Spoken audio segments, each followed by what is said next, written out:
সকলোকে নতুন এটা ভিডিঅ'লৈ স্বাগতম জনাইছোঁ। আজি মই উপস্থিত আছোঁ মেঘালয়ৰ ৰিভই জিলাৰ জিৰাং এলেকাৰ এটি লেকত। লেকটোৰ নাম হ'ল আমকাৰবাই। ৰাণী মাইৰাং পথৰ পৰা মানে অলপ কাষতে আৰু আমকাৰবাইটো লেকটো অৱস্থিত। আচলতে আমকাৰবাই হ'ল খাচী ভাষাৰ শব্দ। খাচী ভাষাত আম মানে হ'ল পানী আৰু কাৰবাই মানে হ'ল আমাৰ অসমীয়াত যি কওঁ আমি বনৰৌ, সেই বনৰৌ। এসময়ত এই ঠাইখিনিত মানে নল খাগৰি ইকৰাৰে পৰিপূৰ্ণ এখন মানে জাৰণি, চেচুকা পৰা এইটো জাৰণি আছিল। ঠিক মানে পানীও বহুত নাই, মানে বোকাময় হৈ থকাটো ঠাই আছিল। এই ঠাইখনত প্ৰচুৰ পৰিমাণত বনৰৌ আছিল আৰু মানে বনৰৌৰ বাসস্থান।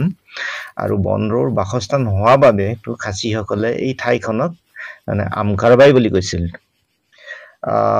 এটা সময়ত প্ৰায় 2015 চন মানৰ পৰা জিৰাং CMC অৰ্থাৎ জিৰাং ৰজাই এই ঠাইখন ৰিজাৰ্ভ কৰিলে, কমিউনিটি ৰিজাৰ্ভ, ফৰেষ্ট ৰিজাৰ্ভ কৰি পেলাই সেইটো পাহাৰৰ এটা চাইড বান্ধ দি পেলাই এটা পুখুৰী আকাৰ কৰিলে।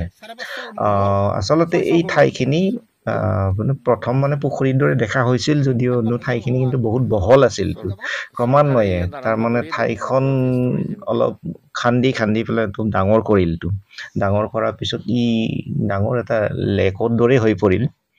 আৰু এসময় এই জুৰি ঠাই মানে চেচুকা পৰা ঠাইখনটো এসময়ৰ চেচুকা পৰা ঠাইখন তাৰমানে এটা সময় এই লেক হৈ পৰিল।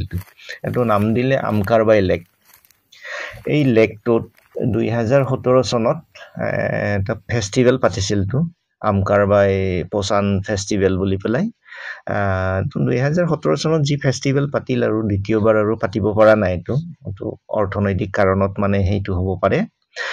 কিন্তু এই ফেষ্টিভেলৰ পিছত মেঘালয়ৰ গ্ৰাম্য উন্নয়ন বিভাগে এই লেকটো উন্নীত কৰাৰ কাৰণে বহুত মানে এইটো অৰ্থনীতিৰ মানে পেকেজ মানে ঘোষণা কৰিছে। এতিয়া এই লেকটোৰ পাৰত মানে পৰ্যটক থাকিব পৰা আৱাসস্থলীও মানে ঘৰ চৰ মানে এইটো নিৰ্মাণ কৰি দিছে। এতিয়া নিৰ্মাণ কাৰ্যও শেষ হ'ব আৰু ঘৰ চৰবিলাক হয়তো কেইদিনমান পিছত আৰু তাত পৰ্যটকে থাকিব পৰা অৱস্থা হ'ব।